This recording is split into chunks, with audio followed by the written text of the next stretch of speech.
Welcome to Chad Hates Carbs. Today we're making spaghetti. First thing we're going to do is we're going to skin a bunch of tomatoes from the garden. And my wife suggested this method, and so I'm going to try it out.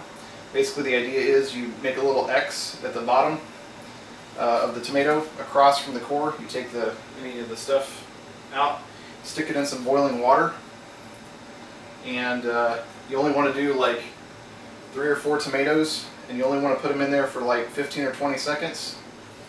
So you're just sticking them in there for just a very little amount of time. Probably should have done that, X'd them before I started so that I'm not cooking any of them too long. But then what you're going to do is you're going to take a slotted spoon. You're going to stick it in an ice bath so that they are not cooking. They're just doing the temperature delta, and then once that happens, the skin starts to come right off, and as you can see, it wants to peel away. It's kind of amazing. So that's a nice, easy way to peel tomatoes. And yes, this is a tomato knife, but it's so much easier to do it like this. I understand now why she told me to do it like this. So anyway, I'll finish this up off camera.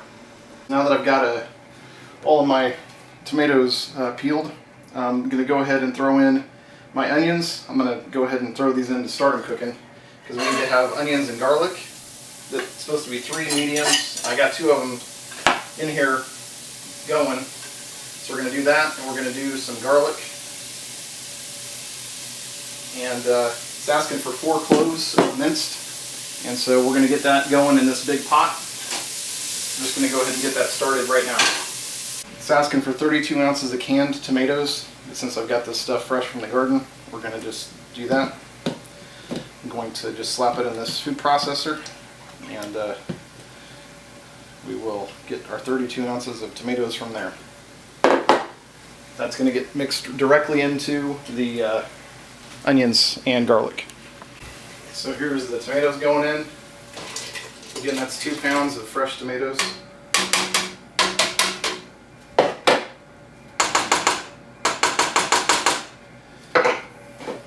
And it's asking for 2 15-ounce cans. All I have is 3 8-ounce cans, so it's not quite as much as it should be.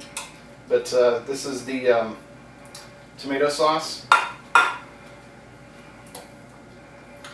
Alrighty, so now we've got all of the spices measured out. So we've got, let's see, 1.5 tablespoons of parsley.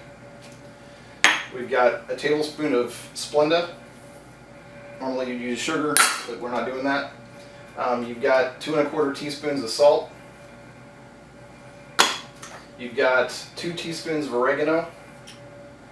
And you've got 2 teaspoons of basil. And all you're going to do at this point is you're going to just set this up, stir it in, and you want to let it cook for probably an hour, hour and a half if you can. The longer you cook it, the more the flavors are going to blend. But that's really all there is to it. At this point, you're welcome to brown some ground beef. You can mix that in.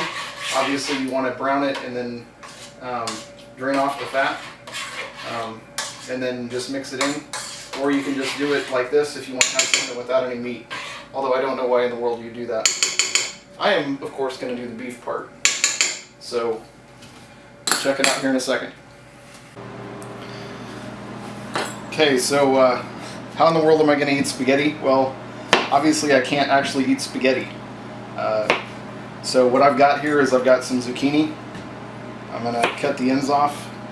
This zucchini, we were going to make spaghetti last week, so this zucchini is a little bit sketch, but hey, it's alright. What the heck, I'll just use the skin. I've got one of these, I don't know, they're called zoodle something or other. I don't know. But what I'm going to do, it's got blades on it. You can make either thin or thick. I'm going to go ahead and make them thin.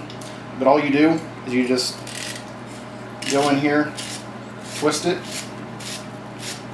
and it makes you some noodles. It's kind of crazy.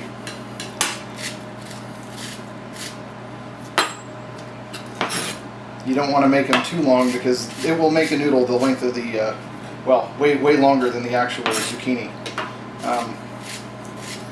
So I like to cut them every little bit so I don't have the ridiculously long noodles. But this is all you got to do.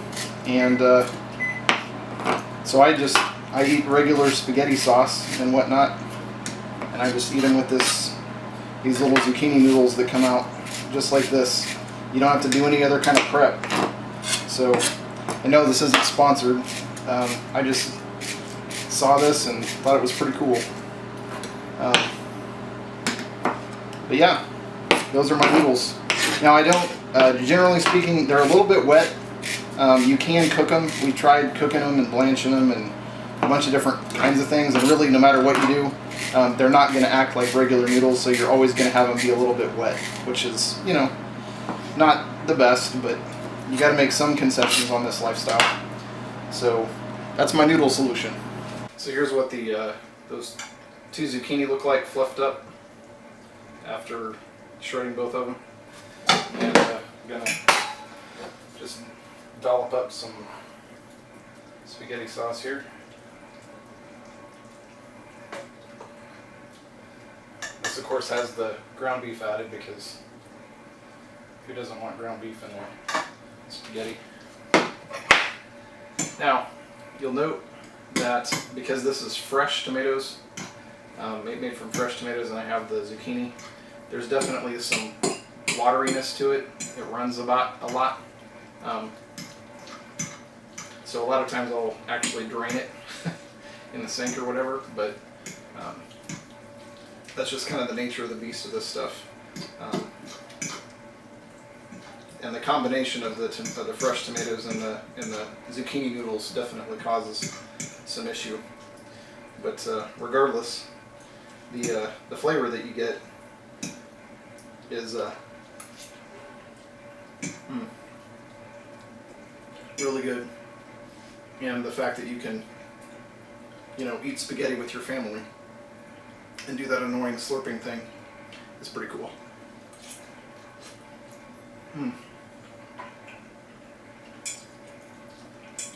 Yeah, so that's spaghetti.